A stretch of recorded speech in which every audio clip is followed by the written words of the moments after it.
Et salut YouTube! Aujourd'hui on se retrouve dans cette nouvelle vidéo dans laquelle je vais vous montrer comment traduire du texte directement dans macOS. Allez, c'est parti!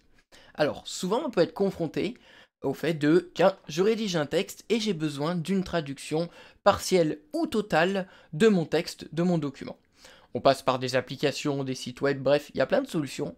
Mais il y en a une qu'on ne connaît pas et qui est souvent la plus pratique, c'est celle intégrée au système. Et oui, Apple propose directement intégré dans macOS un outil de traduction. Que vous soyez en train de rédiger un mail, comme moi actuellement sur un document TextEdit, une note, peu importe, il suffit juste d'être dans un endroit où on peut saisir du texte et on va pouvoir directement et simplement le traduire. Je vous montre ça. Donc comme dit, je viens d'ouvrir un document texte, j'ai écrit une petite ligne. Salut à tous, dans cette nouvelle vidéo, je vous montre comment très simplement traduire du texte. Donc, bon, vous pouvez écrire n'importe où, hein. Moi, je me suis servi d'un document TextEdit. Dans ce cas-là, je vais faire une traduction totale de cette ligne, donc je vais copier tout le texte avec un petit commande A. Vous pouvez, si vous souhaitez faire une traduction que partielle de mots ou de certaines phrases, utiliser, que ce soit avec VoiceOver par exemple, Maj, Options et les flèches directionnelles pour faire de la sélection de texte, ou avec la souris. Une fois qu'on a sélectionné tout le texte, on va faire le menu contextuel. Avec VoiceOver, c'est VO Magem. Avec la souris, c'est un clic avec deux doigts sur le trackpad ou la souris. Là, un menu apparaît et on va descendre jusqu'à entendre Traduire guillemets gauche, salut à tous, dans cette... traduire. Donc je vais cliquer dessus. Et le 3 éléments, zone de défilement. Si c'est la première fois que vous faites de la traduction, il y aura une petite fenêtre qui apparaîtra en vous disant que les données partiront sur les serveurs d'Apple, blabla. Bon, on fait continuer, sinon on ne pourra pas traduire. Et là, on arrive dans une fenêtre assez simple où on va retrouver Zone de défilement. une zone de défilement, Remplacé par la traduction, bouton. un bouton remplacer par la traduction, donc remplacer le texte sélectionné par la traduction faite, Copier la traduction, bouton. ou tout simplement copier la traduction si on souhaite juste copier le résultat de notre traduction. Ce qui va nous intéresser, ça va être dans la zone des défilements ici. Zone de défilement. Entrée zone de défilement, 6 éléments. France. On va retrouver 6 éléments. Le premier, c'est un bouton de menu où on va pouvoir choisir la langue. Français, bouton de menu local. Donc la langue source. Là, actuellement, on est en français. Si je clique dessus, Menu coche. je peux choisir une autre langue si besoin. Donc c'est bien sûr le texte que nous avons déjà écrit. Français.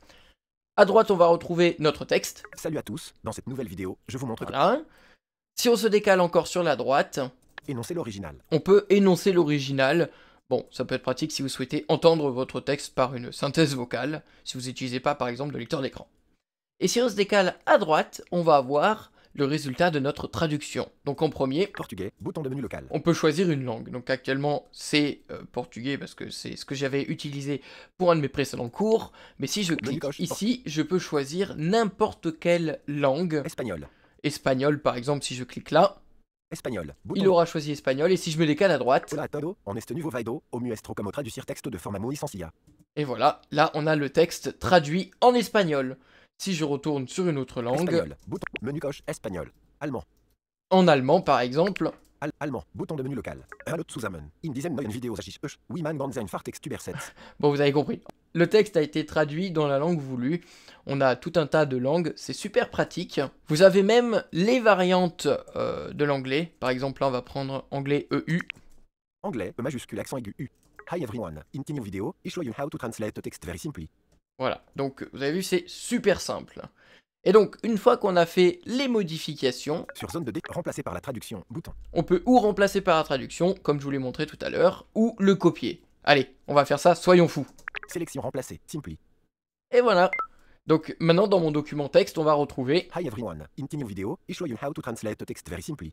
Et voilà, je n'ai plus mon document, du moins mon texte en français, il est en anglais. Et ça, que je sois dans un mail ou n'importe où dans le système, on peut le faire. C'est super pratique, qu'est-ce que vous en pensez? C'est bête, mais le fait de pouvoir proposer la possibilité de copier le texte et de ne pas le remplacer, ça peut être super pratique si on souhaite par exemple mettre une traduction en plus de notre texte original, ou pour nous-mêmes si on a besoin de récupérer la traduction de certains mots ou phrases. Voilà les amis, j'espère que cette petite astuce vous aura plu. N'hésitez pas à me dire ce que vous en avez pensé, à me partager votre avis. à partager cette vidéo, à mettre un petit pouce en l'air, ça me fait toujours plaisir, à vous abonner à la chaîne, à me suivre sur tous les réseaux de syndication. Moi je vous dis à la prochaine, salut bye bye.